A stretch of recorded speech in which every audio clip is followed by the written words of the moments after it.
Well,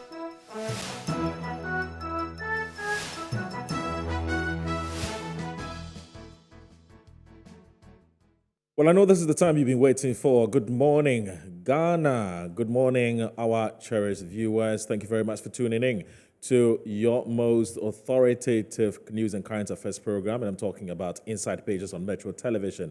My name is Awudu Moro. It's a pleasure coming your way. It's a beautiful Saturday morning. Inside Pages comes your way every Saturday from 8 to 10. Here, what we do is that we look into the pages of the newspapers. We come up with what we believe is the most topical issue for the week.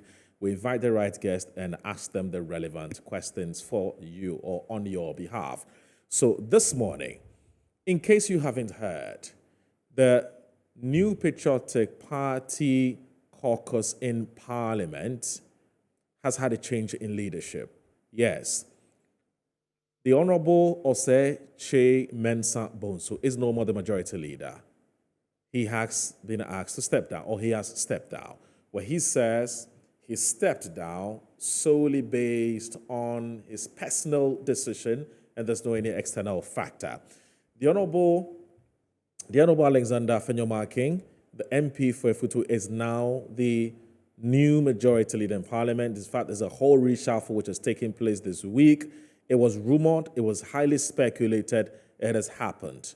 Remember that weeks before this happened, we had some MPs, mainly from the Ashanti region, holding a news conference and actually stating that that which was rumored is actually not true, and that as far as they're concerned, nobody has consulted them, and so there wasn't going to be any change in the leadership of Parliament. And then the day after, we saw what happened. Now, we intend to interrogate what has happened, whether indeed the Honorable Che Mensah Bonsu was actually forced to step down. Basically, did he jump or he was pushed? So that is the question we'll be asking. What this actually means for parliamentary democracy. Remember, a similar thing happened, not exactly the same, but a similar thing happened with the Honorable Haruna Idrisu when he was a minority leader, where he woke up one day and was told that he was not the minority leader. And the conversation at the time that happened was, should it be the party that initiates these changes in Parliament, or they must leave it for the caucus in Parliament themselves to go about this reshuffling, i.e.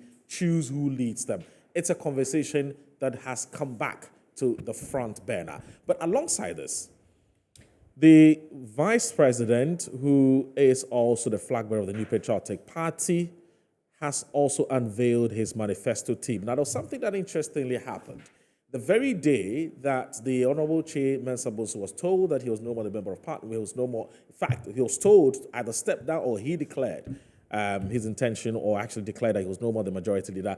That very day, there was actually a letter from the Dr. Mahmoud Bawumia's campaign that actually appointed him as the head of the manifesto team, or the chairman of the manifesto team. Could it be just a sheer coincidence, or this was something that was premeditated? When we come back, we'll try and interrogate that on Inside Pages. We have quite a number of persons that we intend to speak to this morning. My name once again is Awudu Moro. Stay tuned in.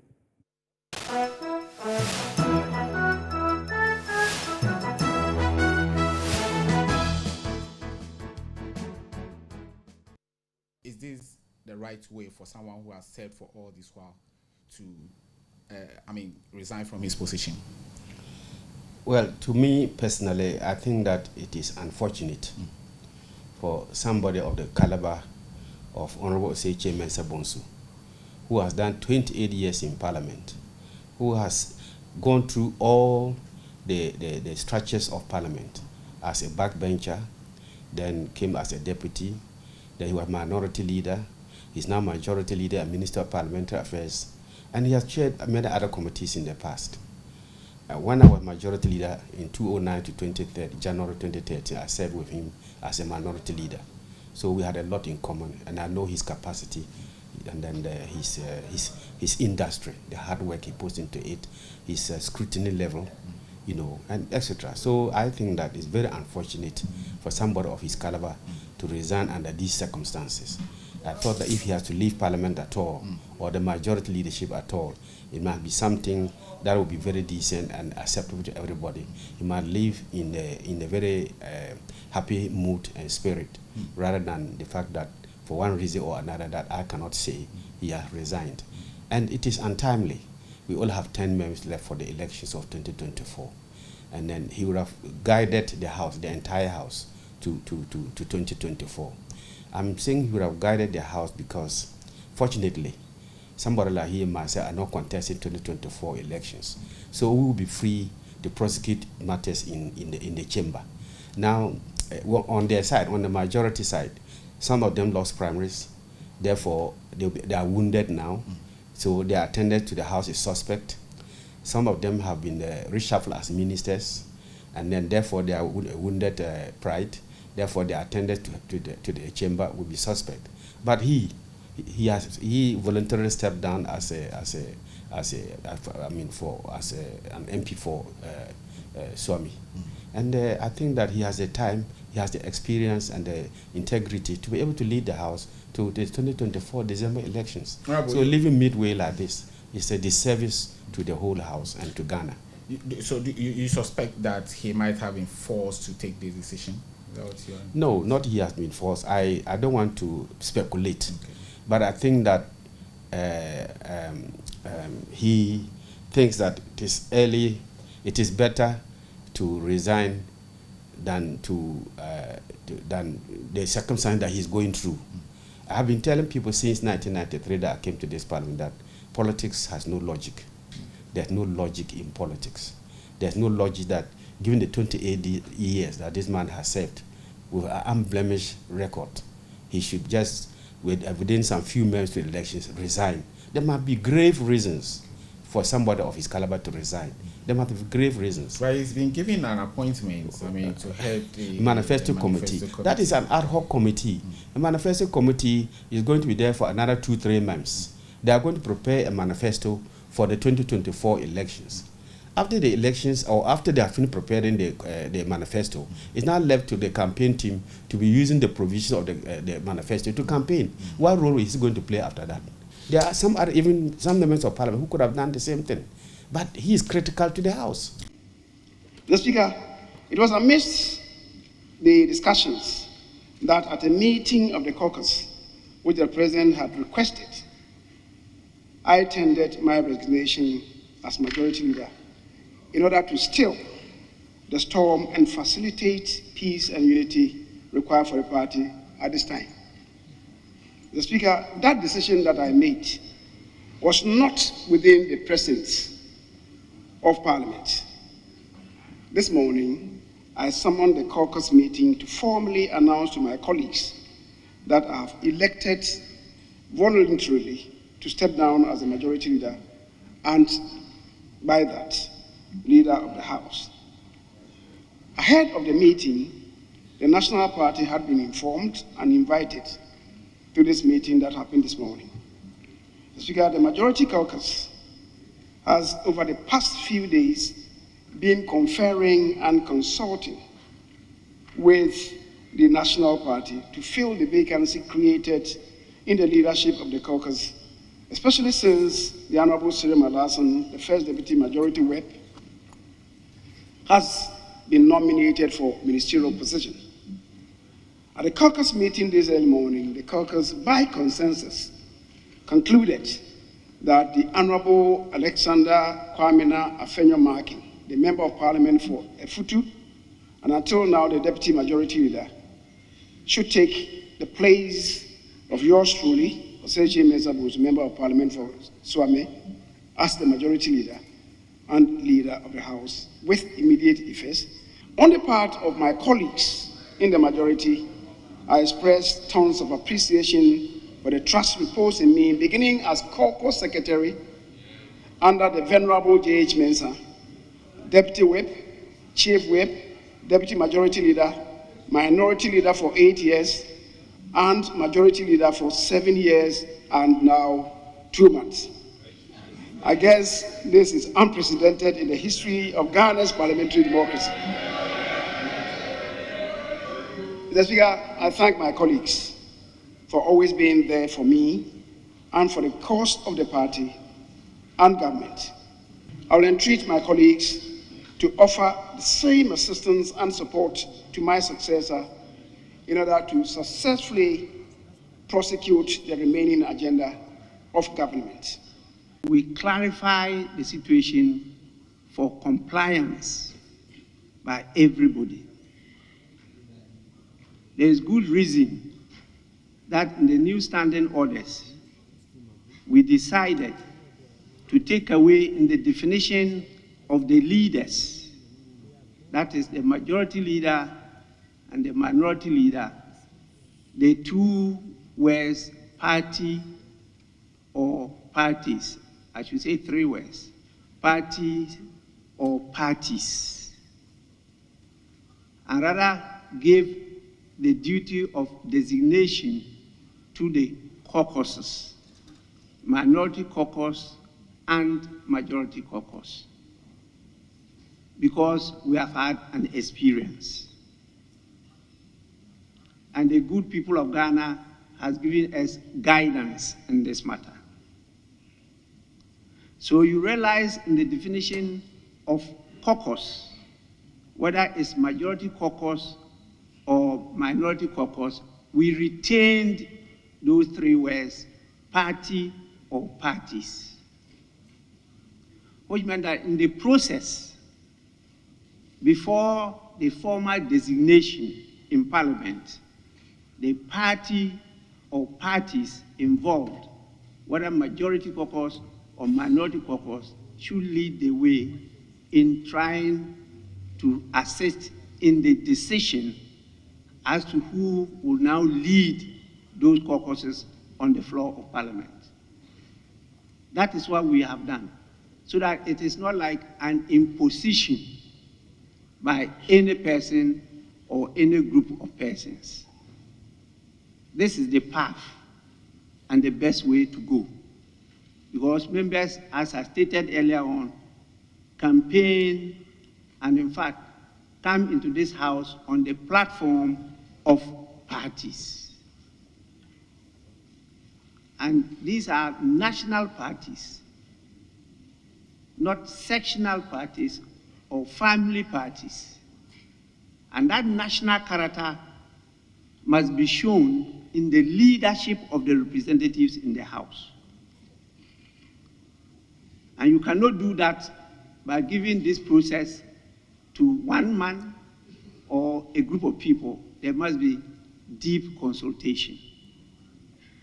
That is the process we want to be complied with by all. But the formal declaration should be, according to our rules, by the caucus. That's why the designation is by the caucus. Honorable Minority Leader, let me assure you that we're going to have a time of bipartisanship. I want to assure you of my commitment. The situation is, when you are playing number 5, you are the defender. You are supposed to be abrasive. But now as a striker, I cannot use that strategy. So there will be no more A at all.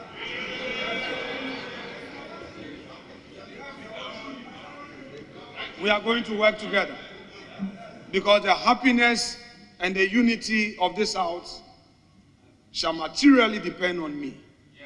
And I cannot afford to allow rancor to prevail.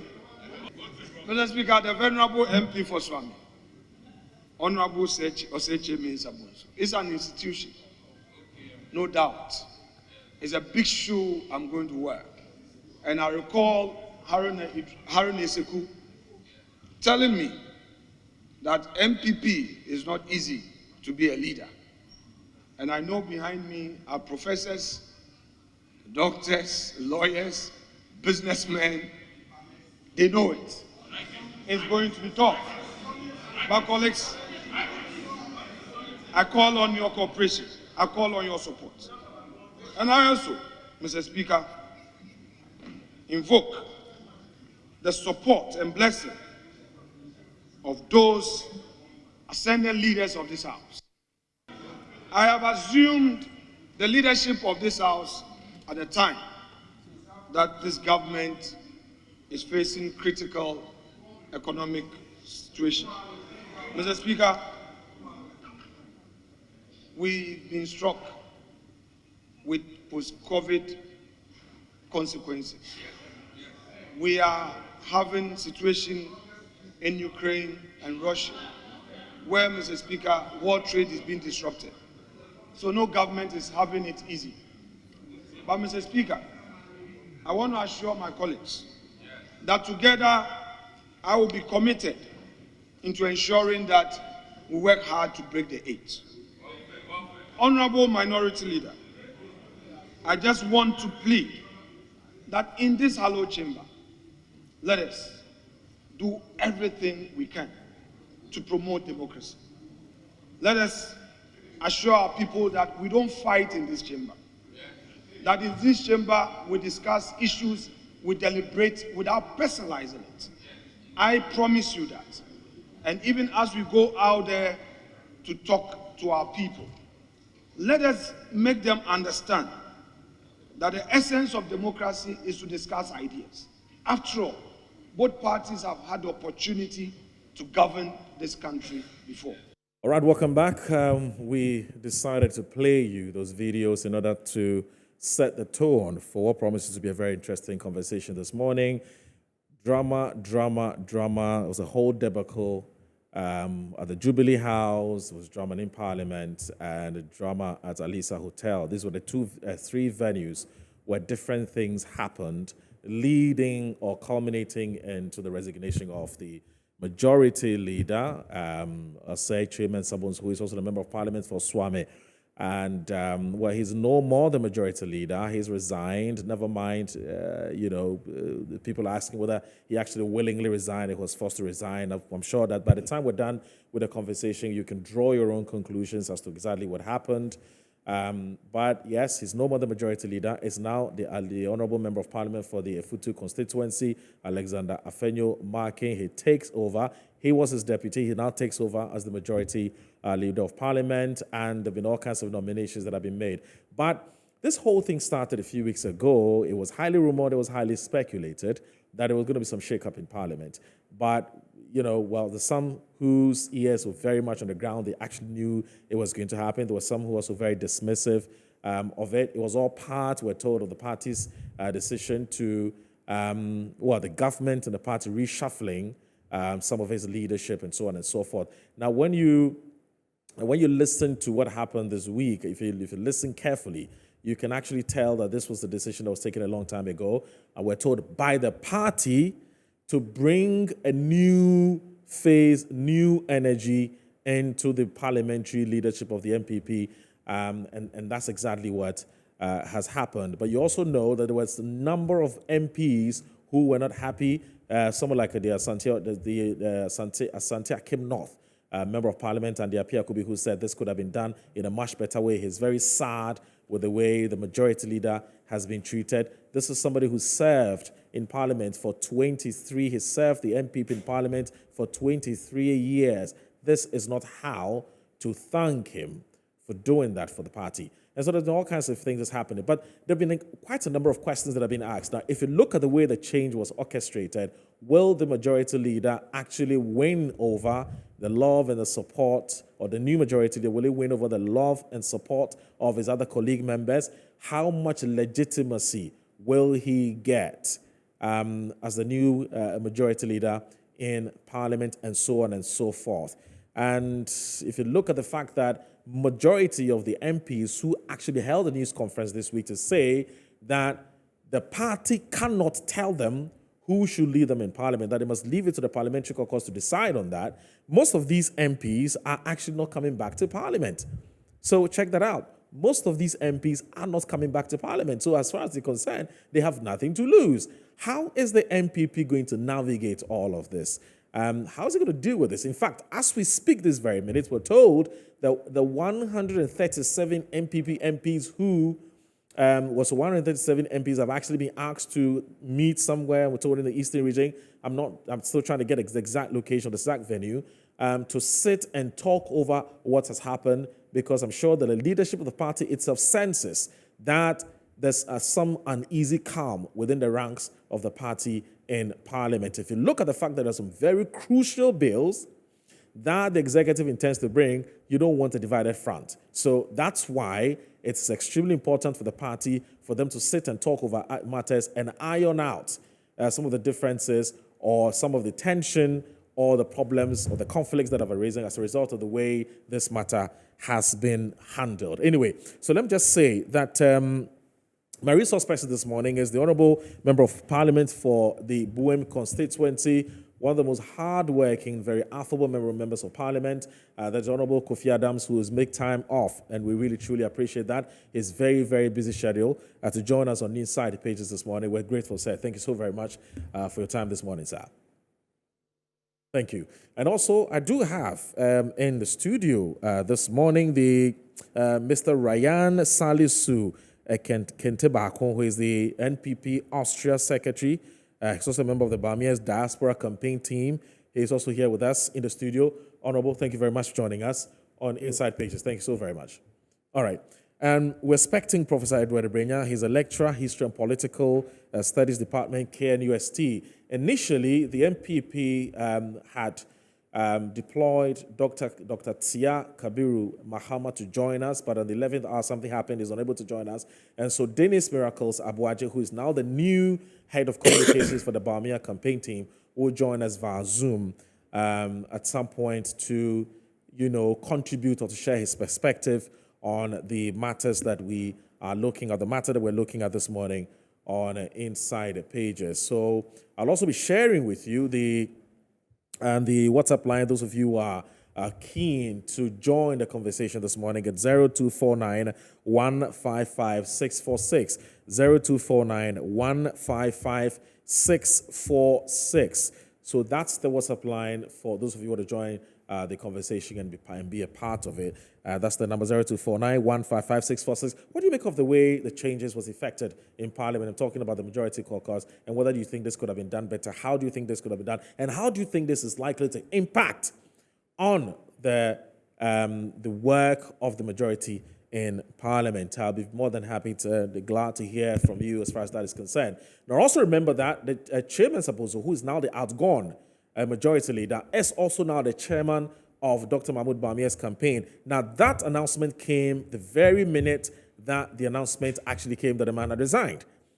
And so, you can draw your own conclusions as to what that means. Anyway, so we'll kickstart our conversation shortly because we have almost all our resource persons already seated comfortably. Professor Brenya, he works and teaches at KNUST. He's usually based in Ashanti, which fortunately for us has been in town, and so he's decided to join us in studio. Prof, it's good to see you. Good morning. How are you?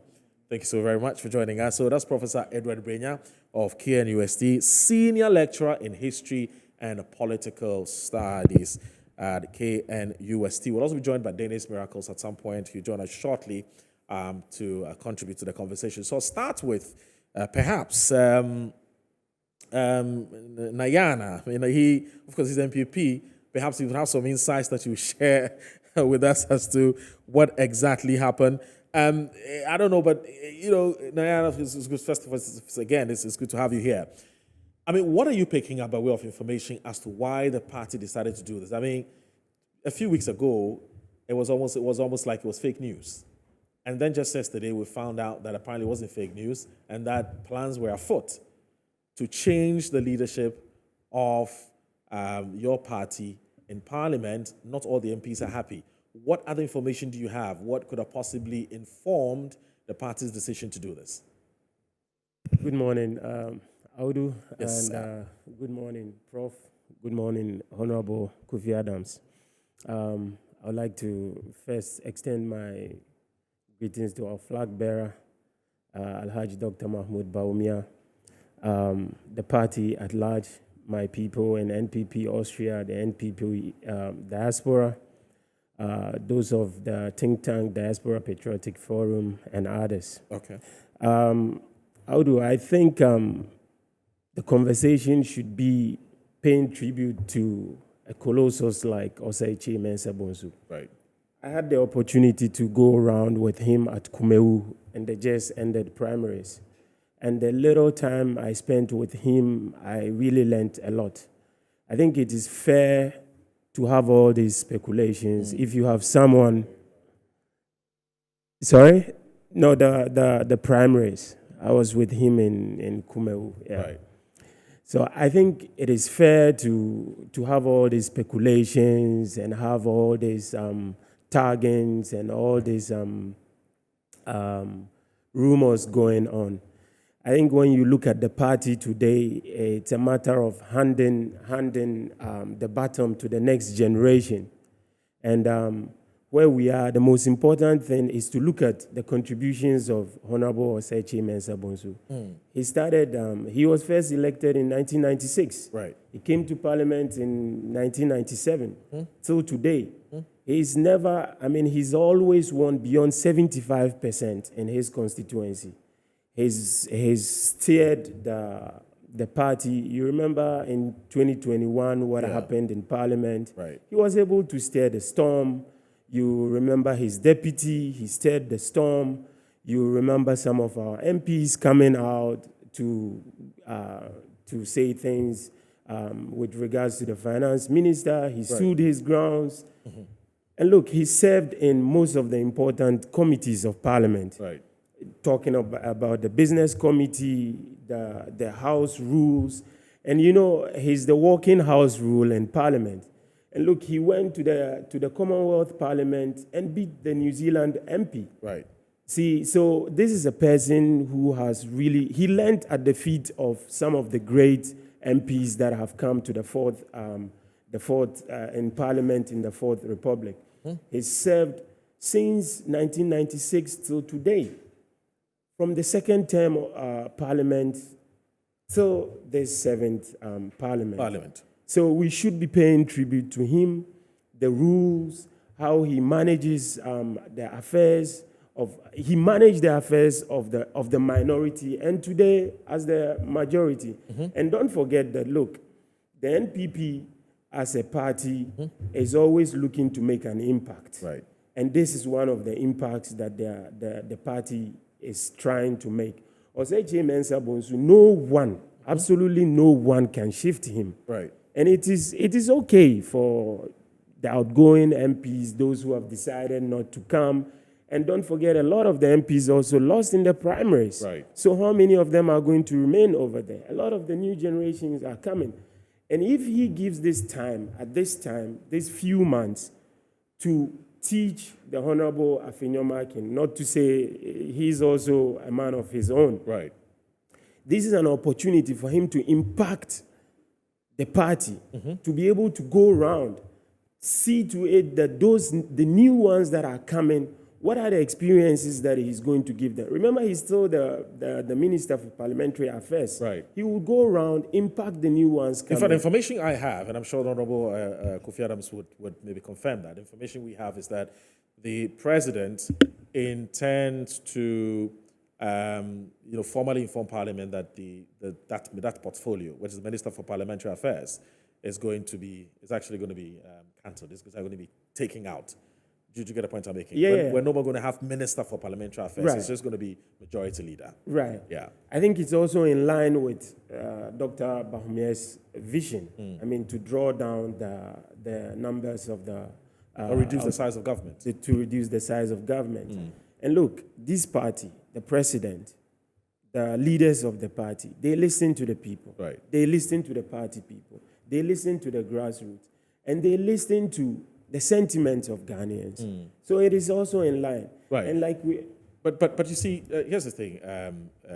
In as much as, look, it's okay, it's all well and good to extol the virtues of the outgoing majority leader and so on and so forth. I'm sure that the jury is out there as to whether he's done well as majority leader or not. I mean, I'm not going to, make any, I'm not going to mark him on that necessarily, but I'm just saying that the fundamental question people are asking is, why get him to resign? And why now? You have less than 10 months to the election. You've seen how MPs who have actually come out to say they don't like this. Never mind what appears to be the U-turn that was done almost immediately after. I mean, this is politics. Anything is possible. But if we hear, and what we're hearing is anything to go by, which is that the party thinks that there's going to be a fresh face, that the party needs going into the 2024 elections, then it begs the question, since when did the Honorable Oseche Mensah Bonsu's presence then become stale? I mean, since when did his face become stale? For which reason the party didn't even consult him before taking a decision to change, the leadership, and then he was informed that this is what the party wanted. And he said, okay, if this is what you want, I'm sick and tired of the confusion, then I'm going to go. That is what actually happened at Jubilee House when the meeting happened. I can tell you that on authority. Audu, you or all the other people who are not happy are entitled to their views. Right. These are speculations. You might have your sources, and your sources could also speculate. I mean, the point is, someone like Oseche Mensah Bonsu, how can you force such a person? How can you force such a person? If you listen to the speech he made, right, he said, in the interest of the party, right, in order, and again, listen to me carefully, right, attentively.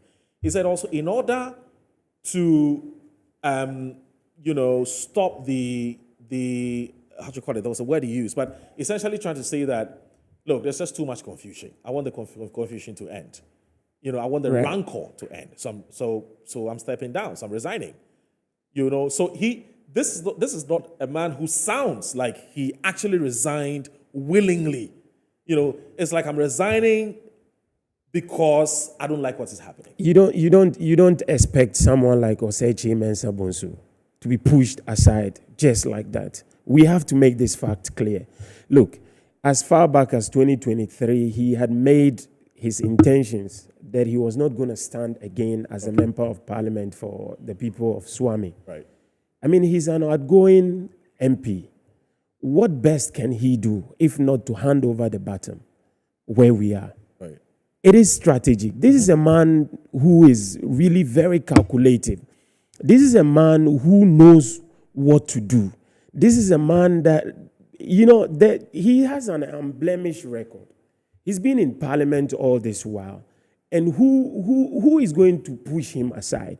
We are in a political party where speculations, a lot of these issues will be raised.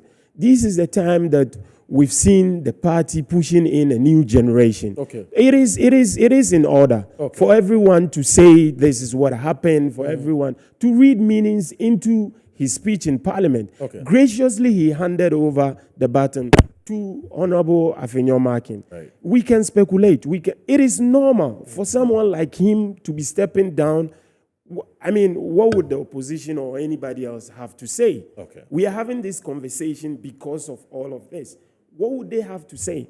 Would we all have to say that, he resigned peacefully? This is normal. Right. In the party, we all know there's a generational shift going on. You can't push someone like Oseche Mensah Bonsu with all these speculations. Right. So we in the party, we know his worth. Ghana knows his worth. Okay. We should be paying tribute to him. All right. We should be looking at what he has done. We should be look. He's the one MP who knows the rules and the standing orders, and he teaches them. Right. This is where we are. Right. The outgoing MPs who are not happy, clearly it was a surprise to many of them. If indeed it was something that the party was being pushed, the party was pushing, right, a lot of these MPs will not say they are surprised. Okay. Look, even the opposition, they are paying tribute to him. Okay. He's worked diligently with them. Right. He's worked with them through thick and thin. Okay. So if he was pushed, I mean, those MPs will not come and say they were surprised. Okay. There's a whole lot of meetings ongoing, and you know the times that we are in. Okay. And he is the chairman of the manifesto committee. We need to give him the time for him to groom the next The next generation crop of of leadership. Okay. Yes, That's parliamentary fine. leaders. Let me now come down. Let me now come to the Honorable Kofi Adams. Honorable, I mean, you are very connected. Most of these guys, I'm sorry, all the guys in Parliament are friends with you, which is in line with your nature. You like everybody. Everybody likes you too. I wouldn't believe. Did you see this coming? Did you see this major shakeup coming? Because when we heard the rumor, some people actually didn't believe it because they thought the timing wasn't favorable for such a move. But here we are. It's happened. Did you also come to a surprise, or you saw this coming? Well, good morning to you and good morning to my fellow panelists, especially Professor Edward Bringer and Ryan Salisu.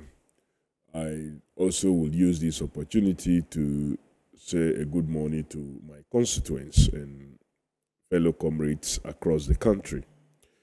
And let me also, before I moved into the issues that you've raised, correct one information that you put out. It is true that members of parliament are gathering in the eastern region. Okay.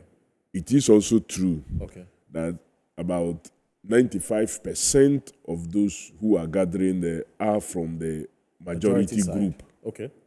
But it is not their meeting. Oh, okay. It is a parliamentary program. Right. To engage in an orientation workshop in relation to our new standing orders. Okay. It started last week. Okay. The first cohort was in Ho at the Volta Serene. Right. The second cohort is happening this weekend at the Rock City. Okay. Personally, I will be joining them also from here. Okay. There are quite a few number of persons from the minority group also that were not available in the last week one, who are also in Kwewu as we speak now to participate in the orientation. Thanks for that. Thanks for that correction. It is not a meeting because of the crisis in the party. within their party and caucus. Right. But the truth is that there is crisis. There's crisis. Sure. The second one I want to also correct is that Honorable Chairman Sabosu will be doing his 28th year by the end of this year. This session. Right. By the end of this session, Right. or end of this term, if you want to use term, he would have been doing 28 and not 23 as indicated, because he's been in parliament since 97. Okay. He only mixed the first parliament because his party boycotted the 1992 parliamentary elections after they lost the presidential elections miserably to the late president, His Excellency Jerry Rawlings. Right. So that was why he mixed the first parliament and joined the second parliament of the Fourth Republic. Right. And it is true that he's been in leadership from that time till now. Okay. As a deputy whip, minority whip, through to chief whip, to deputy majority whip, to majority chief whip, to minority leader for 8 good years. That is 2 terms. Right. And then now majority leader for 7 years and some months. Okay. Quite experienced, a record that will be very difficult, just like the speaker's record for a member to possibly challenge in our modern system, considering what is happening. Okay. Chairman Sabonsu, I must say, is a very hardworking member of parliament. Very diligent. Very diligent. Very meticulous. Very, very, extremely. Maybe the only thing the speaker, Right Honorable Speaker Bagby, has an advantage over him is that Speaker Bagby has a law background. Right. And so when you have the law background, there are the issues of interpretation, you have some advantage. But I must say that Chairman Sabosu is one person that you would love to listen. If you are someone who wants to learn, who wants to improve, when he's on his feet, when he's engaging, you would want to listen. Right. And he's also one person who, when he goes wrong and you engage, he will admit that, no, this one, maybe I got it wrong. He also has that. I see. And he's that leader who knows that I don't know it all, but I have material around me and resources around me to use in improving myself. So some of the things we hear him talk about and talk to on the floor or in various engagements, it's not like his own reading or his own just brains, but he uses the resources available to him, even within Parliament. Like persons like Lawyer Atachia, Honorable Atachia and co, are persons he rely on also to build up his warehouse of what? Knowledge and understanding of situations. Practice. So it's someone that, well, if you ask me, did I see it coming? No, I didn't see it coming. But I have become aware that government has been a bit uncomfortable how the majority leader has, in a way, cooperated in the private members' bill to do with the let me call it the LGBTQ bill. He has heavily cooperated, and it's created some kind of uneasiness side of what? Government. They've not been too happy about the way and manner he has helped and supported in the processes leading to the conclusion of the various stages. What we are left now is the third reading of that bill. If our standing orders had allowed for a third reading to be done just after the second consideration, we would have done so yesterday. But it was because the standing orders did not allow that to happen. So we will have to possibly schedule it and do it on Tuesday or Wednesday and to have the third reading. So there's been some level of discomfort on the side of what government. And I will prove to you that this was out of pressure. His Honorable Chairman Sabonsu was virtually pushed out. I have had side engagement with colleagues, members of parliament on their side, who said, look, if their leader had something that they have, a quarter of what they have, maybe the caucus would have broken. But I think that he chose some level of party unity and did what it is that he did.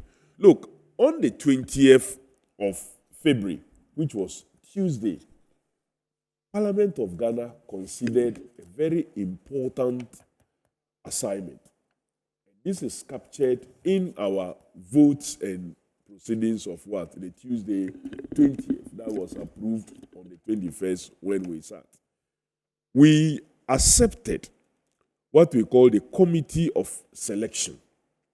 And the membership is made up of the Speaker, the Majority Leader, the Deputy Majority Leader, the Majority Chief Whip, one of the Deputy Whips, and other members.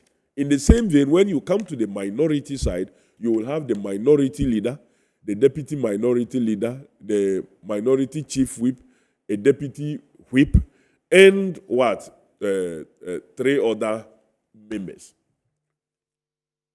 As at that time, the Honorable Chairman Sabonsu presented himself and was accepted and approved as a member of the Committee of Selection for the rest of the tenure of this parliament. Interesting. If he knew that I was going to go, or he didn't intend to serve further beyond the time of his resignation, as in to serve his full term, he would not have presented himself to be a member of this committee of what? Selection. He would have insisted that let's do the changes before we consider this committee, which is a critical committee that seeks to put members on various other committees. That was one. We also considered the appointments committee. The appointments committee, the deputy majority leader is supposed to be the vice chair of the appointments committee.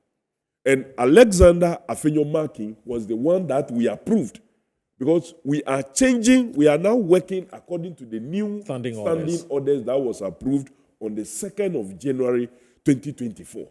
So Alexander Afenyo-Markin, who is the deputy majority leader, and this was also done on Wednesday, the 21st. was approved as the vice chair of that committee to vet these current nominees, who they are telling us are the reasons for which the changes are being done on the front bench. Then something doesn't add up. Something doesn't add up. So I'm telling you that he was virtually pushed out, and it is out of that pushing that led him to take the decision that he took. So it is not something he voluntarily did. It's not something he voluntarily did. He was what? Pushed out. He was forced. And in order to bring about unity, and that's why I'm saying I respect him so much. And I am that type of person. So when I see people who put the party interest, the collective good, yes, over and above of a group, yes, over and above the personal interest, the personal interest, I respect and like such person. Okay. But considering his service to the party, considering his service to this country, look, it's just by grace that His Excellency Nana Addo Dankwa Akufo-Addo has become our president. They are contemporaries. They all entered parliament at the same time. Indeed, Honorable Chairman Sabonsu, because the president exited in 2008 to chase after his dream of becoming president, which he succeeded ultimately in 2016. Yes. Chairman Sabonsu has done more parliamentary work than even His Excellency the President. I don't think that the way he was treated, to me, was fair. A certain level of personal engagement, especially because you are in government.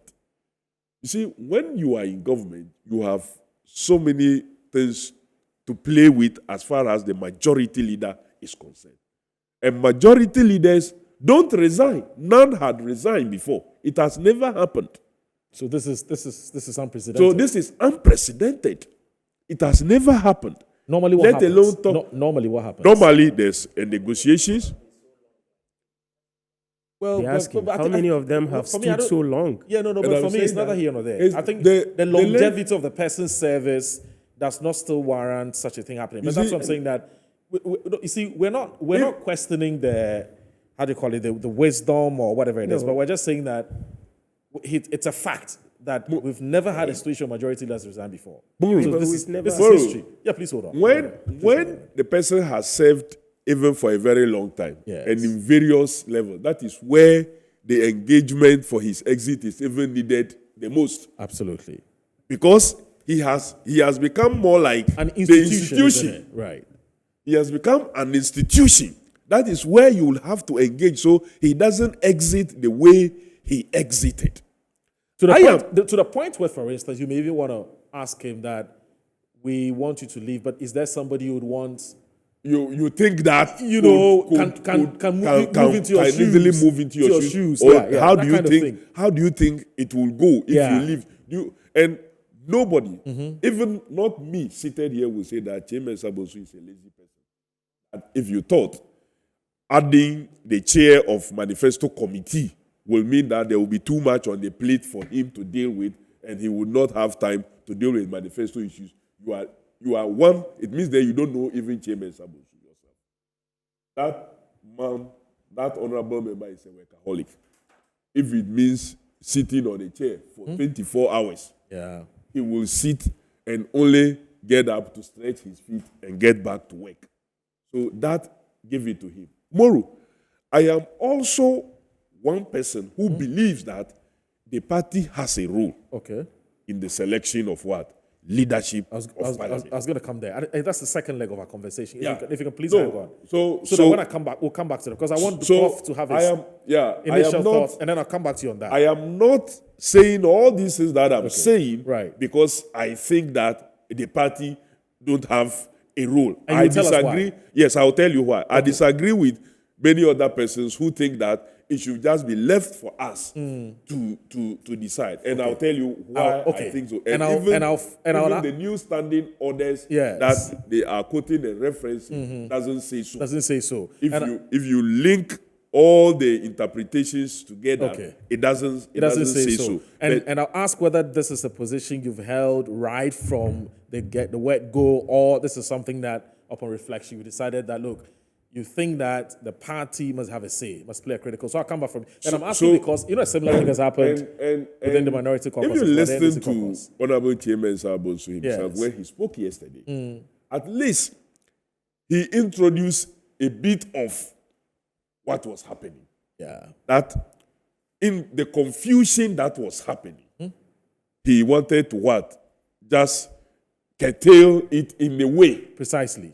So that was why when the president called them, he tendered in his resignation. And that resignation was not before Parliament. Yeah. And that he was doing so officially yesterday before what? Parliament. So himself. And it is the reason why you're saying that when you put all of these things together, it is quite clear that he jumped. That he was pushed. Yeah, he was pushed. But he didn't jump. jump. He was pushed. Okay, I think there are a lot of reasons also as to the opposite of what you are saying. What's he saying? All right, don't worry. I'll come back to you. We'll come. Let me now bring in Prof. Prof, I know you play in this space. You teach it. You teach political science and so on and so forth.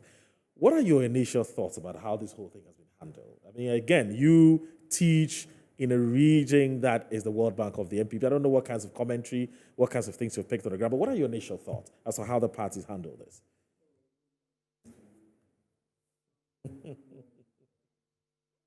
All right. I say good morning to my Vice Chancellor and the leadership of the university, and also to Otumfuo Setutu, the King. Moro, I would also want to make a correction. I think I've done it before, and I'm going to do it again. Okay. In the university system, our ranking, when you say senior lecturer, it's a position, right? It's a rank. So you move from lecturer to senior lecturer, you become an associate professor, and then you become a full professor. Okay. I know in the media we use it because we think, well, among the lecturers is experience, and we can say senior lecturer. Okay. But in the military sense, it's a sort of demotion. So let me say that. And to come to the issue, I mean, I'm happy Honorable Kofi Adam is here. More insights, eh? Yes, giving us more insight because I kept asking myself the same question. Right. Why this time? Why him? And I need to also assess him as a political scientist. I think as a parliamentarian, he has two responsibilities. In the leadership, he has to make sure that there is a way they make sure the party's agenda is pushed, whether in as an opposition minority or in majority. And I think that if we look at how he's discharged his duties as a leader in parliament, he's done very well, which raises the question why he would be pushed out at this time. But on the other side, when we look at representation that is required of his delegates, we know very well that, yes, people might want to say that Chairman Sabonsu decided not to run again for the MPship, but we know very well going to the 2020 election, he was just lucky to have won the seat. Right. And of course, because it is the World Bank of the NPP, once you get elected as the candidate for the party, I mean the constituency, definitely you are going to win, and you win with a high margin. But we know some of the issues that had occurred, especially with him, where in some situations his constituents attack him and he has to take the police to come in to rescue him and other things. So down there, he wasn't doing very well in terms of representing his constituents. But as so he suffered some growing unpopularity. Exactly at the constituency level. It's actually reflected in numbers. If you check the numbers from 2004 down, you can tell that the numbers keep dwindling. Exactly. Yeah. In fact, there were some who said if he had gone this time around, it would have been problematic. Well, I think even there was an engagement in the last election. Not for him to go. Yes, that allowed him through. He would have probably not have gone through. But coming back to the issue of whether he was pushed out, I think looking at his experience, and especially the role that we are being told he's Ryan mentioned, chairman of Manifesto Committee, in which the vice president's spokesperson tells us that he's supposed to do engagement. Yes. And I was asking, if the man at his current position, where he would have been engaging a lot of members of parliament who have consequence. I mean, constituents that you wanted to listen to. True. If he cannot do that now, and you think that pushing him out or asking him to step down, whatever it is the best way to get him to do it, what exactly are you looking for? Is that also to us? Are you also then agreeing with those who said he was pushed out? I think, yes, from the explanation. Based on the analysis you're making. Yes, you and would then, want to go with a school of thought that he was pushed out. exactly, I strongly believe that he was pushed out. I don't think it was something that was done voluntarily. I get it. And I don't even think that even in the process of pushing him out that there was an engagement that was satisfactory to him. And I find it very unfortunate looking at the way that he has served the party. Okay. And we know about controversial bills that every Ghanaian thought would not have passed. Yeah. He worked his way out to get them passed. The appointments of ministers, a whole lot of issues that came out. And I think he's really, really served well that the party should have, in a way, much better. yes, treated him better than what it did. But as Honorable Kofi Adam and Ryan said, probably in the interest of the party, he still remains. But I believe strongly that there are issues that are yet to be told. Yeah. And as our political terrain has always been, I believe one day we'll get to know the facts. Do you think that there could have been any electoral damage that the MPP would have suffered if they had allowed him to stay on as the majority leader up until the elections? I mean, is there something that you believe that MPP would have suffered? Are you looking at if it? Chairman Sabonso had stayed as majority leader? Because I don't, at the end of this, they're looking at elections 2024. Yes. You know, and I'm saying that from where you sit, based on your analysis, do you think it was a good idea? Never mind the fact that he was, if we're to go by what you're saying, is that he was pushed out. Do you think this rather inures politically to the advantage or electorally to the advantage of the MPP, the fact that Chairman Sabonso has now been asked to leave? Again, like you said, if given the fact that even in his backyard, his popularity appears to be dwindling, and now he's been asked to, well, again, he's been pushed out, if I want to use that. Does it give the MPP any special electoral advantage because of the sole decision that they've taken?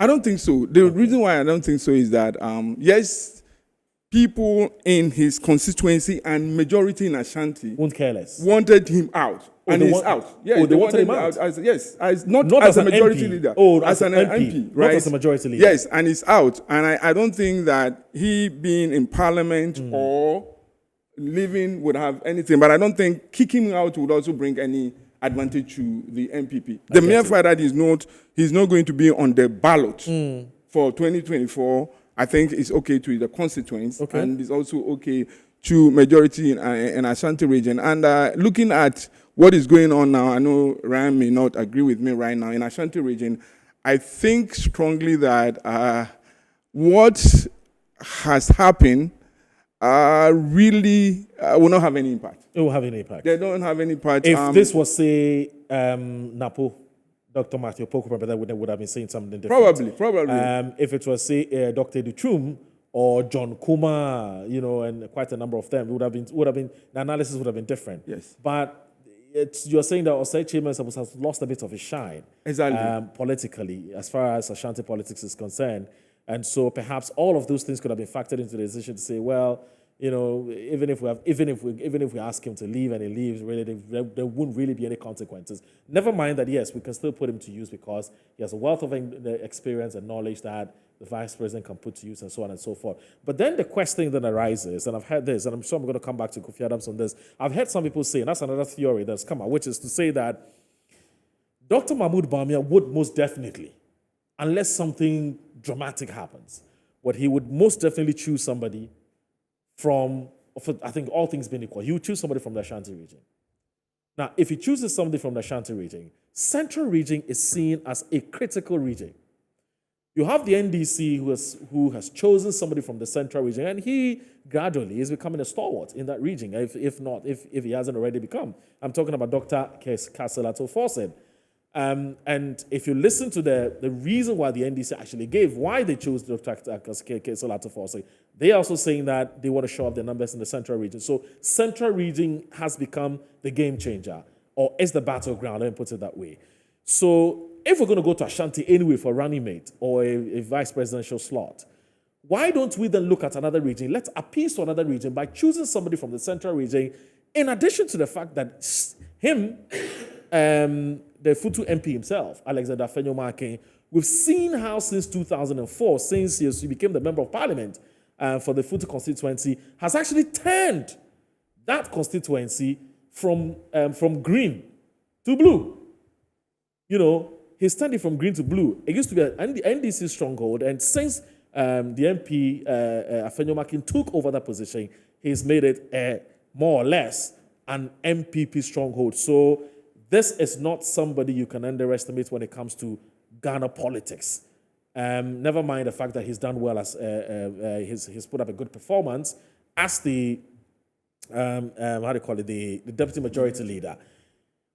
What do you make of that kind of political calculations?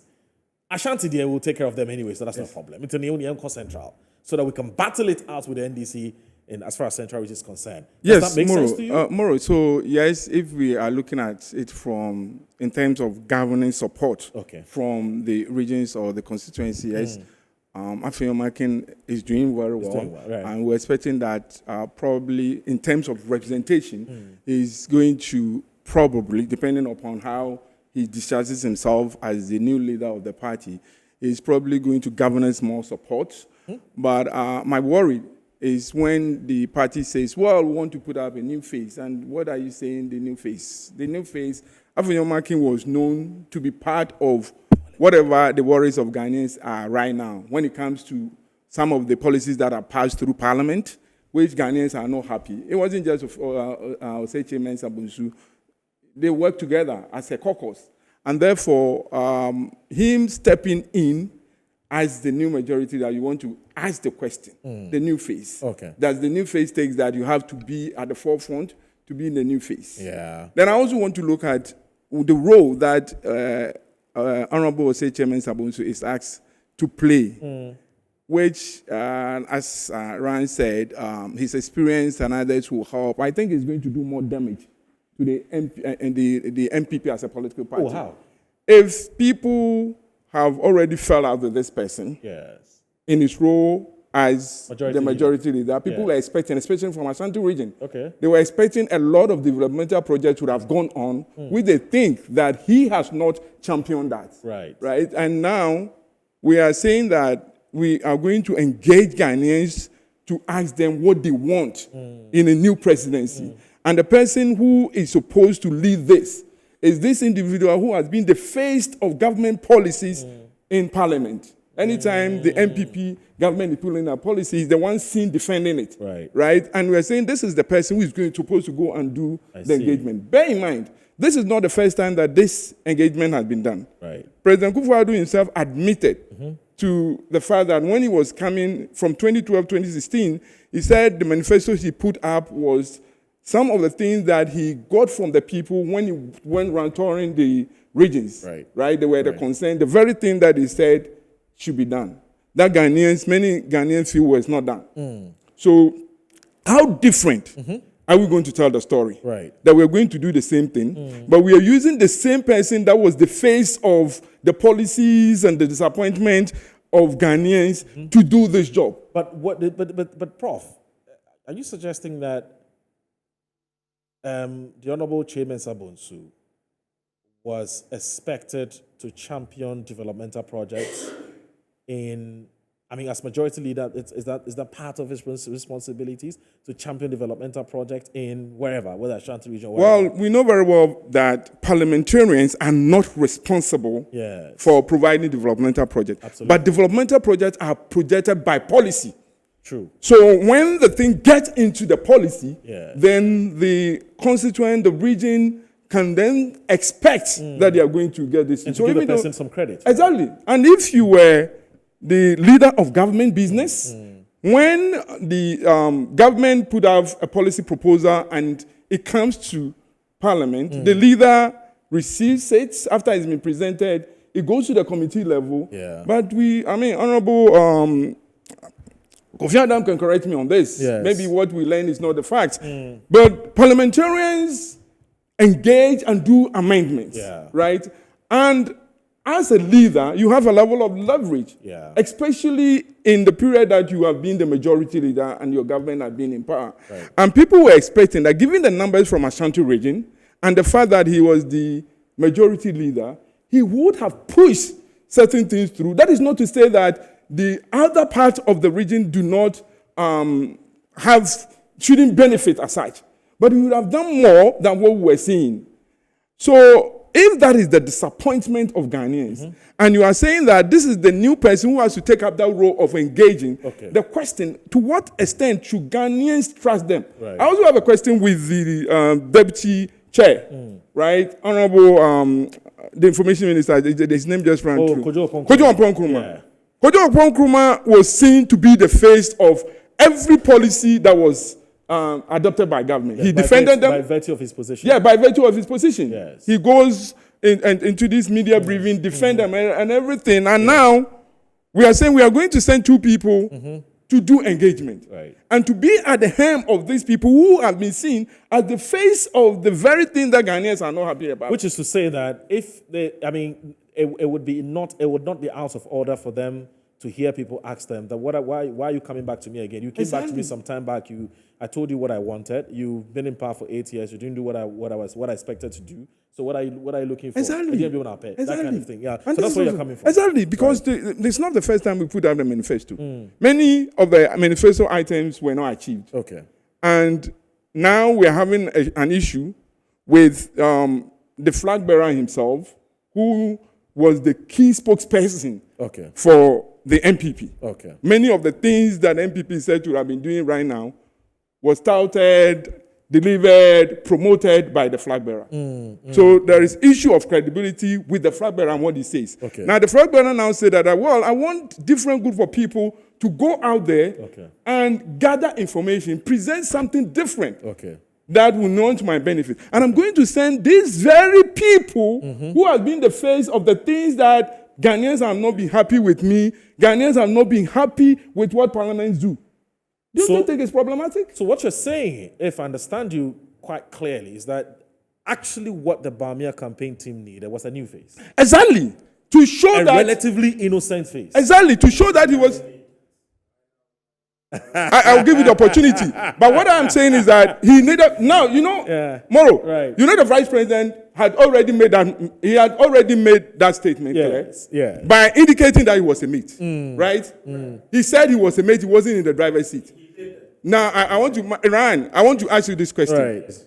If the vice president think that the ship or car or plane was going in the right direction, would he have said that he was a mate, he wasn't in the driver's seat? So don't forget that the vice president never said that this government didn't do well.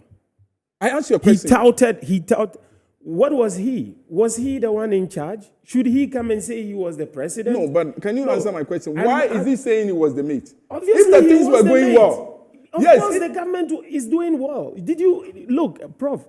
He made emphatically, he stated the projects and the works that this government has done. He never shied away from the projects. He never shied away from anything of this government. He rather stated facts. The data about employment, the data about the hospitals we've built, the data about the developmental projects that this government has undertaken. He never said. Maybe it's from my professional biases. Okay, I'm a methodologist, right? And I want to draw a logical conclusion from what you are saying. Would you say that we've done? Yes, maybe. Would you say that we've done so well, but I wasn't on the driver's seat, so now I want to do things differently? For example, this policy was passed. I am going to make sure that the policy is gotten rid of. In the midst of saying that you did so well, you are now dissociating yourself. No. Is that not dissociation? No. Prof, look, the policies that he didn't agree with, everyone knows it. Everyone knows it. They tried to tag him. He was along with the e-levy and so on. And which are some of this? Well, I mean, I think it's public. I think it's it is public. It is public. It was against e-levy. Yes. This vice president, whatever project, which one has he disassociated? I want to, because during the period, he was quiet. It was emphatic.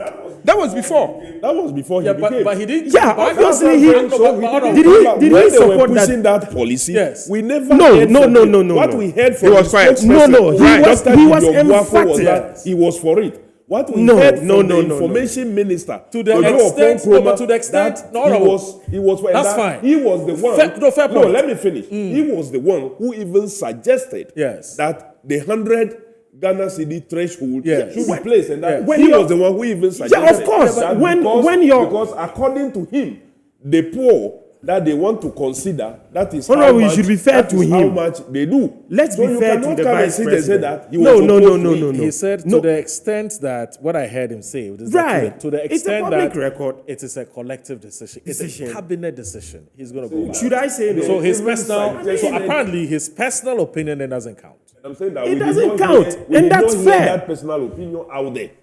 But he's in the government. Should he go around? The Peace FM audio you are referring to and the video we have seen was not when they were projecting and pushing this 11. But he had made his views clear in that's clear. cabinet. And I'm saying that So he when should we come- were he pushing should him come out fighting to his speak, own government. to state his That's not position, possible. To state Why his should he do position, that? What did he say? Honorable, he couldn't have come back to say He that. couldn't saying have that come back to. his Let's be fair to spokesperson- him. why shouldn't he He's a disagree man if he who has disagree with the always been policy? consistent. No. He's been consistent. Look, He would have never become the flag bearer. Moro, I'm saying Never. that- I so- said that. so- Never. So, I think so I was he never. did- so Because- he did convenience.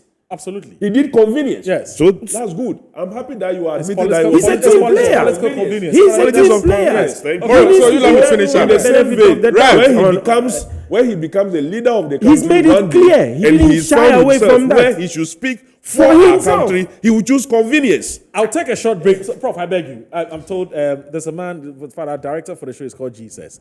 And so that name in itself is a very powerful name. So when he says we should go on break, I don't have any option. I beg you. We'll take a short break. It's just 2 minutes. We'll be back. Prof will land, and then Salisu will come in.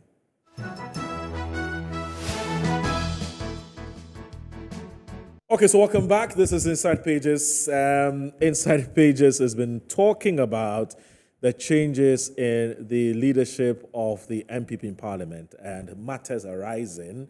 And of course, that has, of course, it's got different legs. And so we're actually on the verge of talking about the issue with the vice president and him being a mate and a driver or whatever, being a mate and so on and so forth. There's been all kinds of conversation that's been happening before we took that break. So let me just say that the WhatsApp line is 0249 155 646.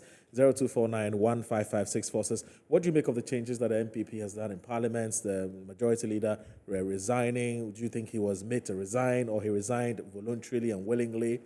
I don't know how you saw it. And also, do you think this is going to impact on parliamentary work? And that's one of the things that I'll be asking the Honourable Member of Parliament for BAWUMIA constituency to help us appreciate how this is going to affect the work of the majority and generally in Parliament. As I did indicate, about 30 MPs who came out to organize a press conference to say that as far as they're concerned, we're not going to allow the party to come in and choose a leader for them. Honourable has very interesting views on that he will share with us. But Professor Brenya is also here with us.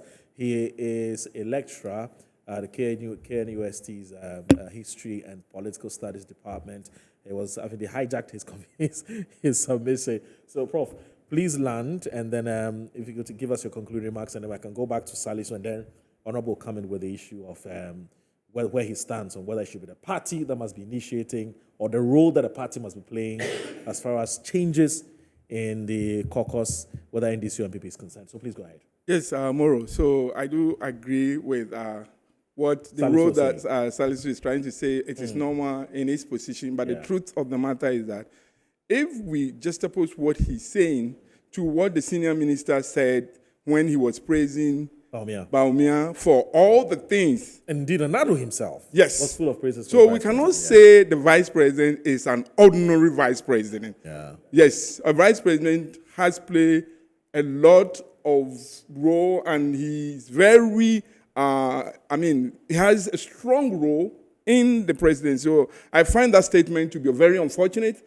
I wish that he would have rather, after touting all the achievement, he would have rather said, well, I am going to continue and do better. Now, what it does create for him is whether he's going to be his own man. That is the problem that I have. Yes, what it does create for him is whether in case Ghanaians give him the nod, he's going to be his own man. Not even the reversal of the policies that the president has initiated. He intends to reverse them. You don't think that makes him his own man? He's reversing e-levy, omissions tax, and so on and so forth. We have issues. He's reducing government size to 50. No, my Doesn't problem. that tell you that this is somebody who wants to do things? The problem I've had is that this is not the first time we have heard this. Okay. Okay? Saying has been very easy in Ghana. Doing has been the problem. Right. And as far as for those of us who sit with political science lenses, as far as the thing that we have known the vice president to be saying and what we get out of them, it begs the question whether those are just an effort to get the votes or is going to walk the talk. I get it. And I believe strongly that if the vice president wants Ghanaians to have a different perception of him and what he would do as a president, he needs to do things differently than what he's doing, especially if you look at the composition of the campaign team. I mean, the people that he's putting around him, then you ask himself, what are you going to do differently? That's interesting. I think we'll end there. The Prof will land there. And that, speaking of which, we would actually be showing on the screens the composition of the campaign team. There's first of all a campaign team and there's a manifesto team. Now, the campaign team, personally, I think it looks a bit convoluted. It looks a bit cluttered. It looks a bit, it's all over the place. I don't know why, because it's campaign advisor, campaign this, campaign that, advisor, so well, I mean, maybe, just maybe this is going to be different, but let's see how it goes. But Salisu, please give us just a few minutes, because I want to move to the campaign team, manifesto team. That's a whole conversation on its own. Thank you. Look, on the one hand, we say the vice president is jumping out. Right. On the other hand, we try to associate him with the current government. Right. Especially the honorable member of parliament. On the one hand, we say he's part of this government and this and that. On the other hand, we are saying he's trying to jump out. But let's be fair. The fact is that Dr. BAWUMIA has been one of the most principled. Absolutely. The opposition like to tag him with whatever they want to tag him with. You should look at his track record. He's never, ever disassociated himself from this government or say what the government has done, he's not part of it, and so on. Let's be fair to him. Where he disagrees, obviously you don't expect him to come out all guns blazing that this or that. They go to cabinet. Kofi Adams says he had a very fun opportunity to prove that he's going to be different. He's a man of principles, and so even if the poll, exactly out. I mean, even if it's going to cost him the elections, at least we're remembered for a man who's principled. That's it's coming from. You don't agree with that.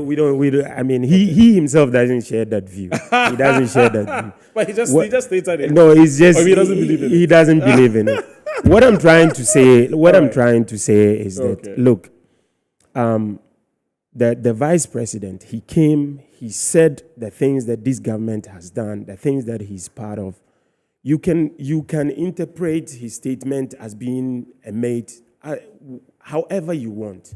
He comes out and he says, "It's not an interpretation. Actually, he said it. He said it, and that's what it's up to everyone to interpret that interpret it okay. how we all want to. Okay. He stated what the government has done, the things that he's part of. He never stated anywhere that he's not part of this government. But Prof then, sorry, I keep cutting. But Prof then ask you a question. Now, look, yes. If everything was going well, if everything was kosher, if everything was going, I mean, we were living in very good times. Prof is asking you, would this driver-mate analogy have even arisen in the first place?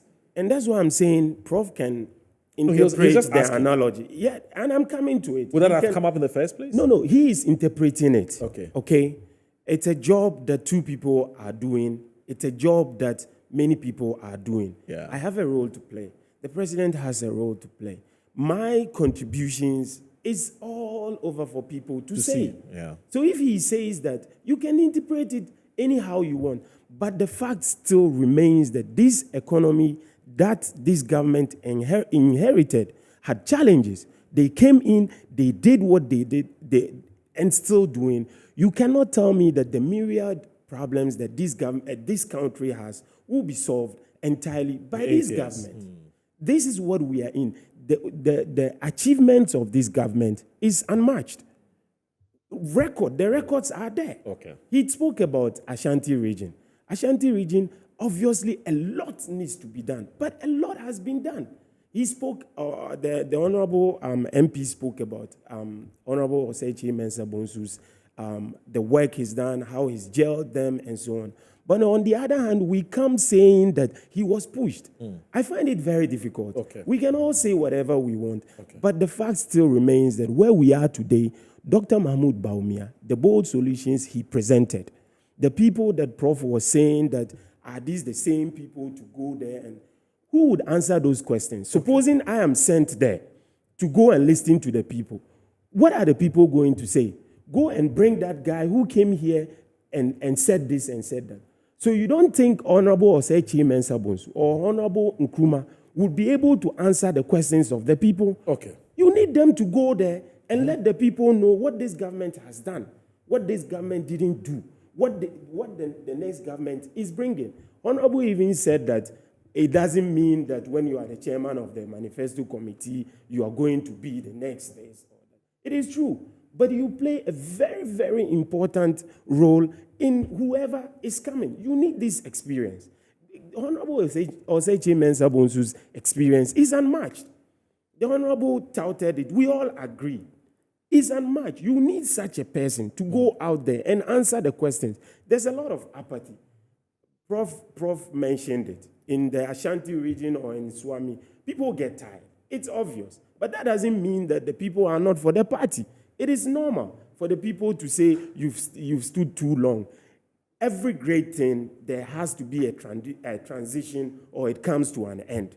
One day, no matter what, the Honorable would hand over. Okay. He needs to do it in this dignified way. Okay. Should he come to the committee and say, I'm not going to be the chairman? Okay. This is a man who is very calculative. Okay. So what the Honorable Member of Parliament is saying, well, he can say that the Honorable Afinyo Markin is part of it. He can say it. Okay. But those people will not come out and give out the party or give out their positions. It is normal. He can interpret it.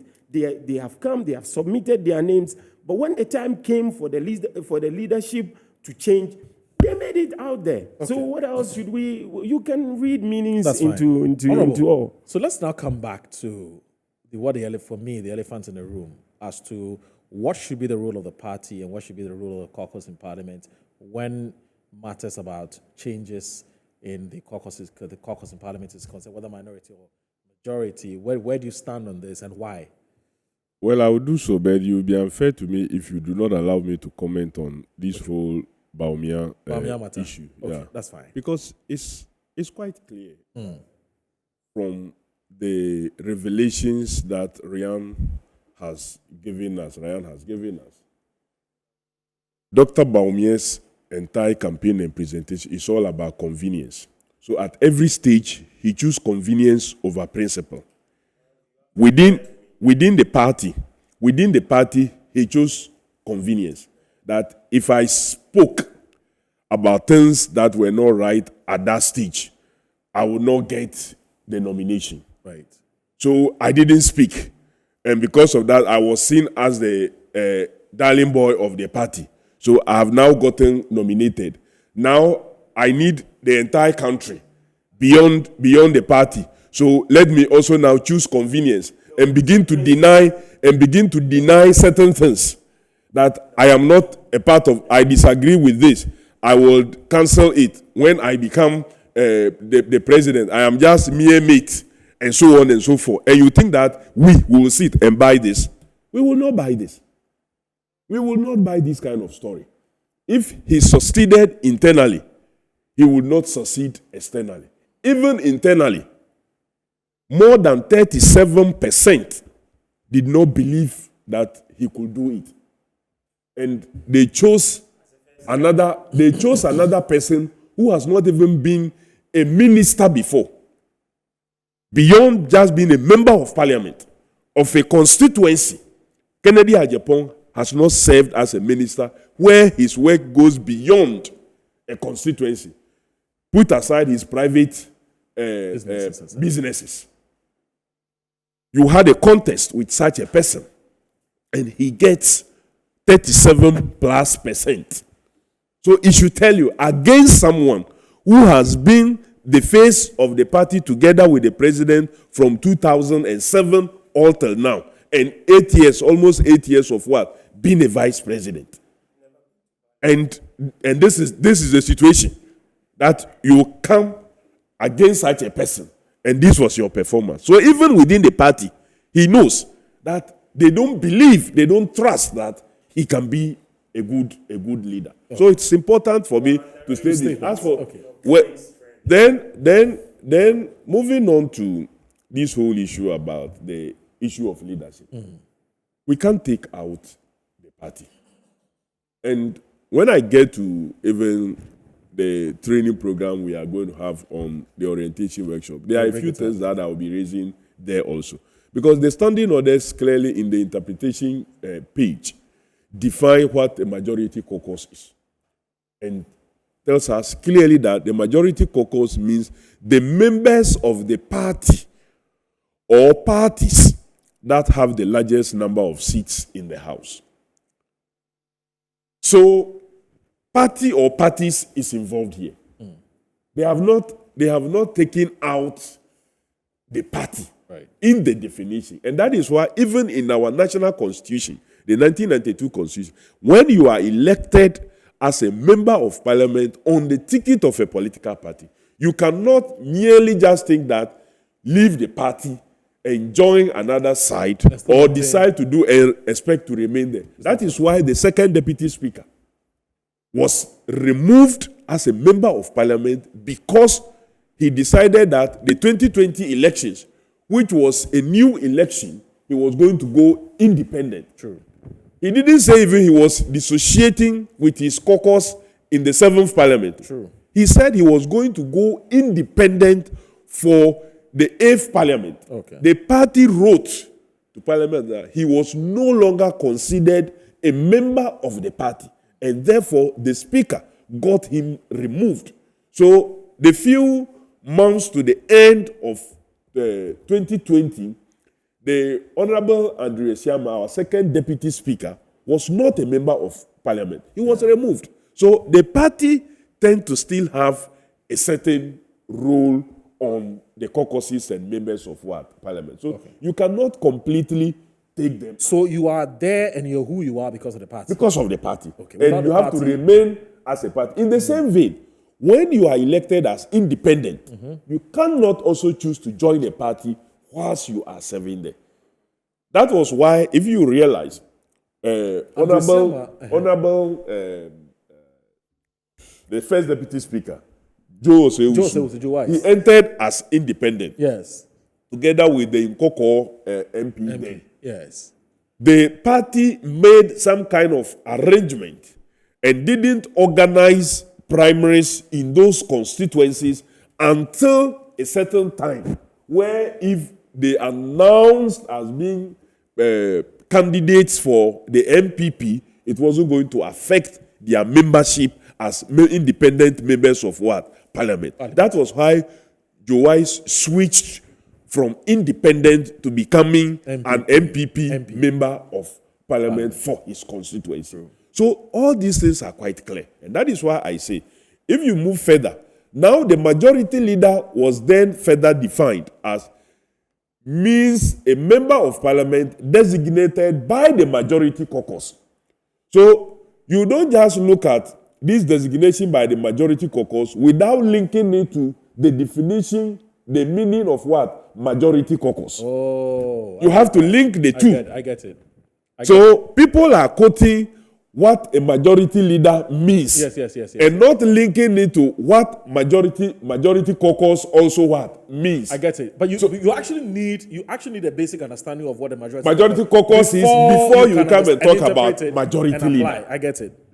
So you have to understand the majority caucus before you now come and talk about majority leader. I understand. The previous standing orders, which we have set aside now or improved with this new one, didn't define what a majority caucus. It just defined majority leader.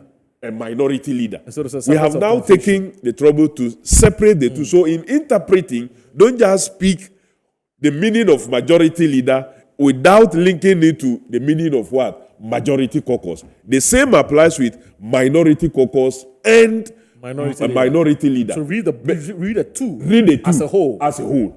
Don't just speak one.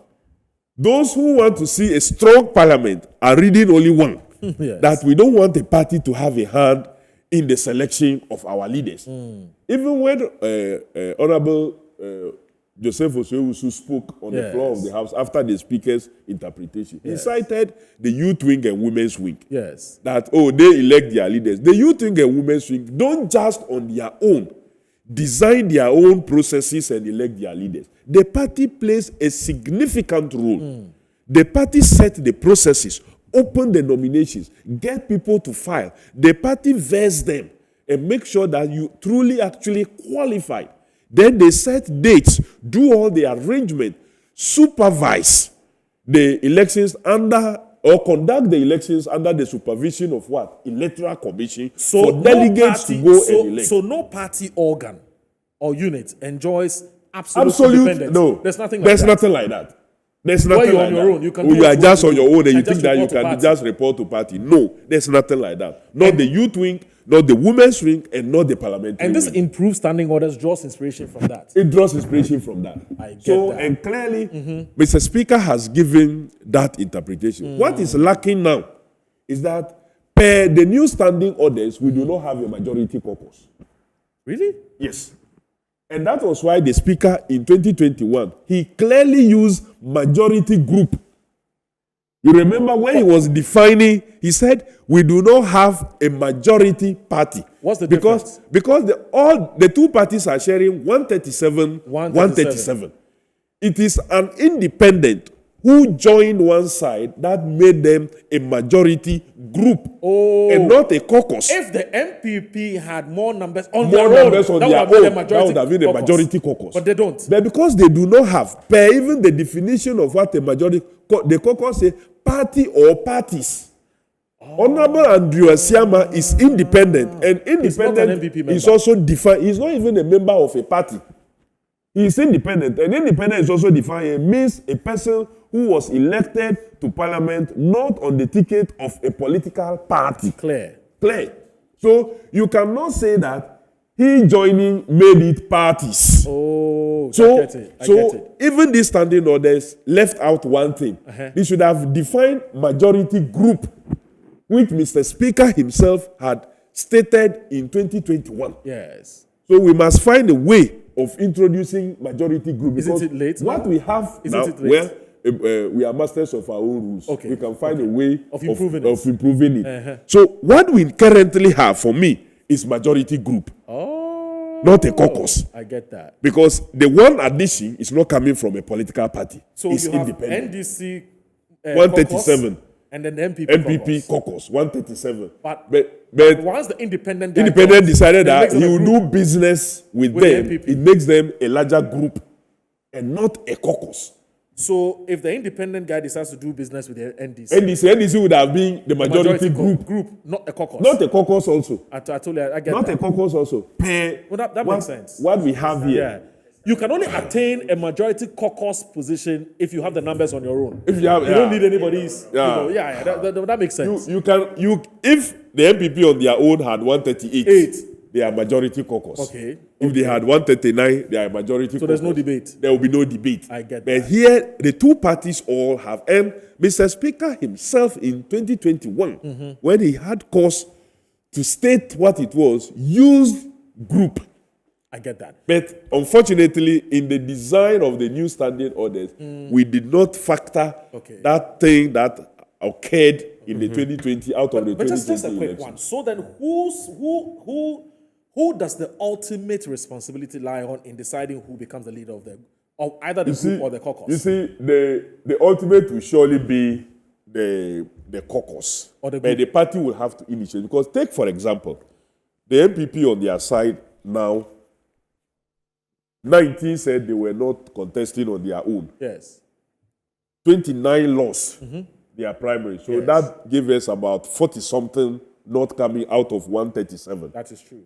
Can you imagine that the status quo stays, which is not going to happen though, and we are going to win a lot of seats?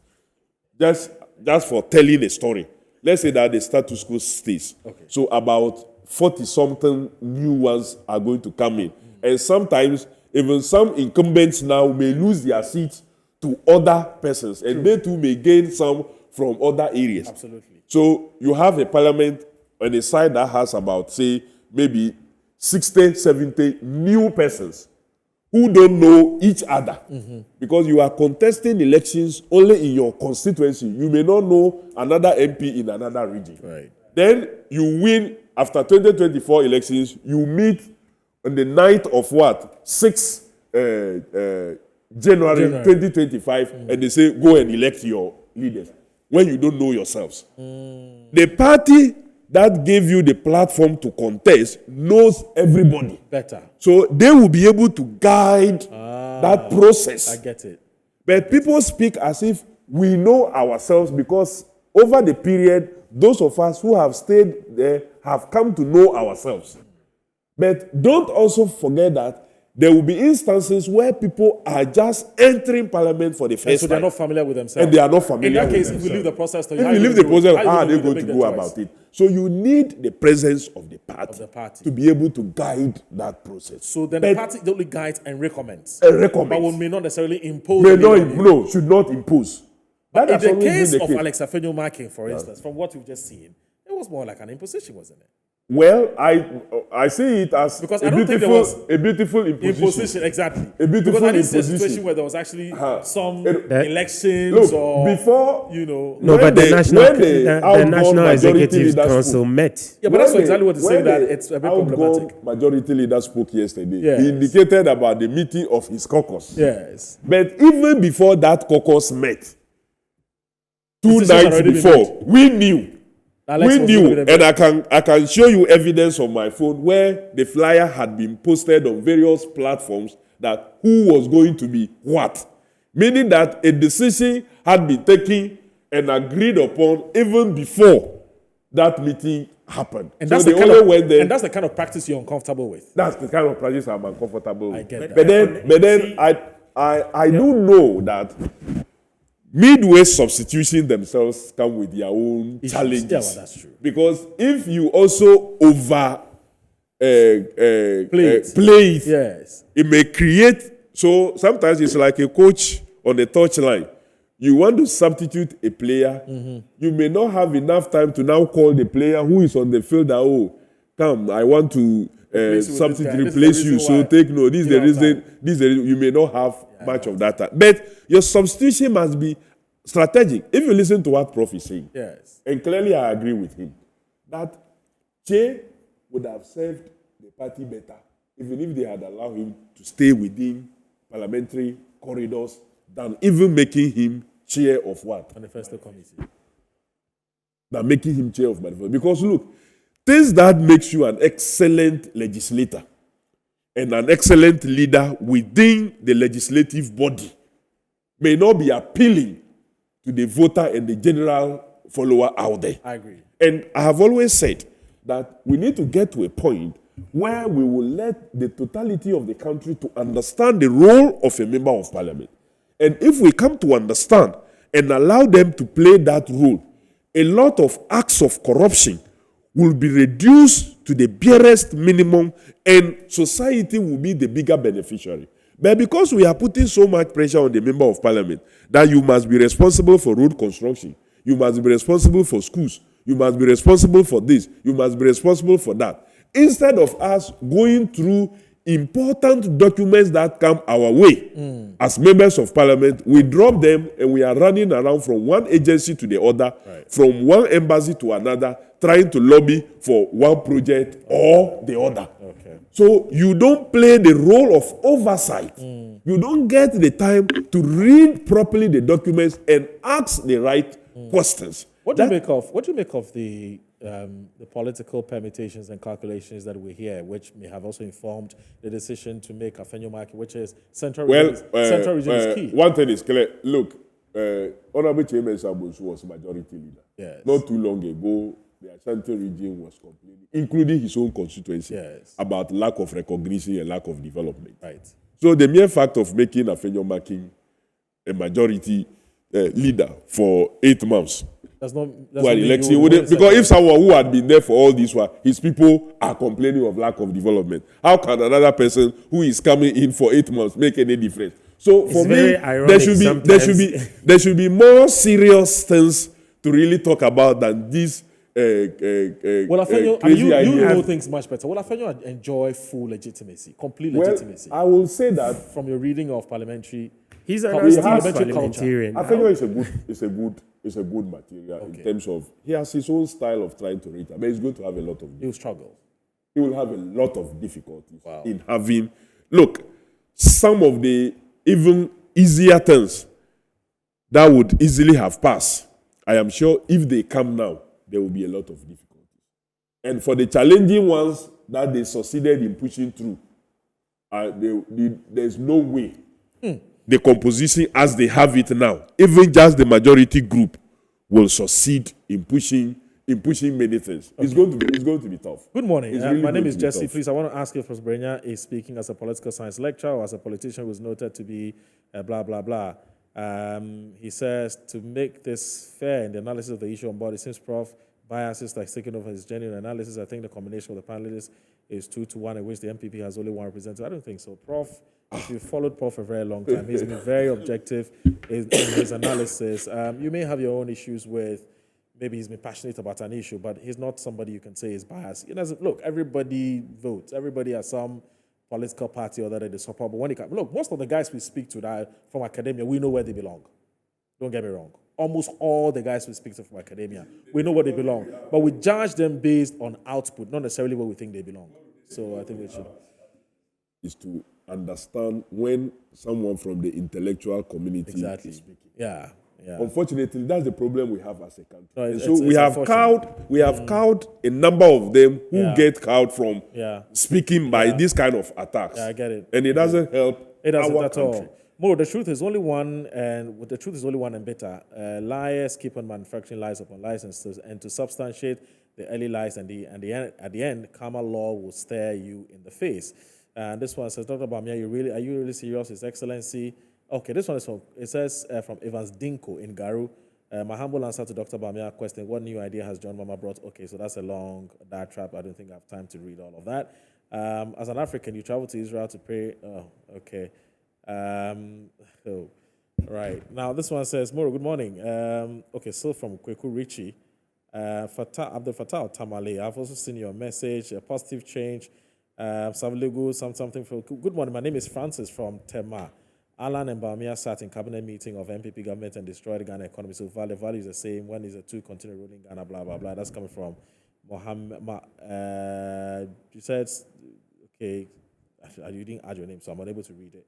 Now, let me just quickly do this and get my panelists just a minute each so we can go. It's a good morning. I'm Jesse. Okay, this Jesse guy is all over the place. Alasan Sisi from Zenu Central says, why is it that the NPP have to let Chairman Sabosu resign before they confirm his running mate nomination to partner BAWUMIA? The resignation of Chairman Sabosu is just a political gimmick. The NPP are playing with Ghanaians. The man is a running mate is to BAWUMIA. Master Planner Junior Kentampo says, greetings to all your panel members, especially my boss and lecturer, Professor Edward Brenya, for his in-depth analysis. I enjoy listening to him, but I disagree with him on the issue of Chairman Sabosu. There has been some engagement, and he was not forced out. We, the NPP, don't force to impose leadership on followers like the NDC did to Haruna Idrisu and Muntaka. Dr. BAWUMIA, Beba, inshallah. Master Planner Junior Kentampo. Ahmed Inima says, good morning to all your panelists. It's been a good discussion, but I would say 10 months is a good time that the sector minister could use to turn the ministry around. For those of you saying the time was short and that there was nothing that the new appointment made by the president would not inure to any benefit, some of us bet to differ. It's actually you beg to differ, not bet. I wish them maybe the best of luck, Ahmed. This one's a good morning. Please, Ryan, what is the difference between an assistant driver and a driver? Your brother Charlie from Dakoman. Okay, Charlie, your friend, he says it's called Charlie. Anyway, so we have just 3 minutes. In fact, we have just 2 minutes to wrap up. As for Honorable, he says it's done. So I'll share the 2 minutes. I'll share the 2 minutes between Prof and Salisu. One minute. Yes, 1 minute. Bro, so in that, what are you saying? Yeah, Muru. So I was just asking whether whether Alex Afenyo King would he struggle to get full legitimacy? with what the way think, or knowing the way he does his things, he'll be able to survive? Yeah, just as Honorable was saying, I mean, I was looking at how he was going to deal with his colleagues, given that some are not happy with the way things turn out. I think, yes, he's been there, he's been working with them. He needs to do extra, right? Knowing very well that some of the things we didn't know about the former majority leader and the way he goes about his thing, he needs to learn a lot from him. He always has to, if you will, be going to him for advice and getting him to play some of the role that would be difficult. But for now, I don't think things are going to be easy especially on issues that are controversial. Okay.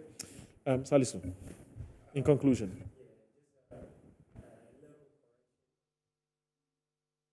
Okay. Oh, sorry, your microphone. You said, so start all right. Yeah. So just a little correction in terms of who elects or who chooses the party's parliamentary leader. In Article 14 of the party's constitution, Clause 5 states that it is the national elections. The National Council. Okay. The National Council elects. Is it the same one at NDC? No. We don't have it explicitly stated in the party's constitution. We have a practice where the party leadership, that's at the FEC level, determines always. Even when I was there in the 7th, in the 5th, 6th parliament, that was how we did it all the way through. You think it's okay? It's fine. Well, I think it's okay. It's not everything that we need to legislate. Okay. So for us, we've legislated it, and it's the National Council that well, with the new standing orders now, you have to change that National Council. We'll cross that bridge for sure. So when you introduce this, we will adapt. We've been doing this, but just the last one. Sure. I think just 10 seconds. I think we still need to let everyone know that the vice president is really the one who's been in charge of the many flagship projects. A lot of the flagship projects, like in terms of the digitalization and so on. And he's going to be a chief driver when since when the digitalization become your flagship program. Let me say. So this is what we draw the curtain on today's edition of Inside Pages. I want to say a big thanks to Ryan Salisu Kente Bako. He's the NPP Austria Secretary, member, BAWUMIA's Diaspora Campaign Team. I also say a big thanks to Professor Edward Brenya, Lecturer, History and Political Studies Department, KNUST. We sincerely apologize, Dr. Tia Kabiru couldn't join us. There was a last-minute change in plans, and so he couldn't join us. We sincerely apologize for that. Dennis also couldn't join us. We sincerely apologize for that. The Honorable Kofi Adams is a member of Parliament, affable, hardworking, diligent member of Parliament for the BAWUM constituency. I want to thank you very much for your time. But before I go, just a quick one, Jesus. I want to say a happy birthday to my old man, my dad. He celebrated his 66th birthday yesterday. Alhaji Suleiman Zachary of Fadama. I want to say a happy birthday to you. You've been an amazing father, and I wish you all the best. And it is my hope and prayer that you at least talk 100 years before you leave this earth. Yes. Taking care of this troublesome. So it's a happy birthday dedication from everybody here. Yeah, you know he's a very strong man. Yeah. He probably would add a third wife at 66. Yes. Oh, that one, I don't underestimate him. Bye bye. Have a good day.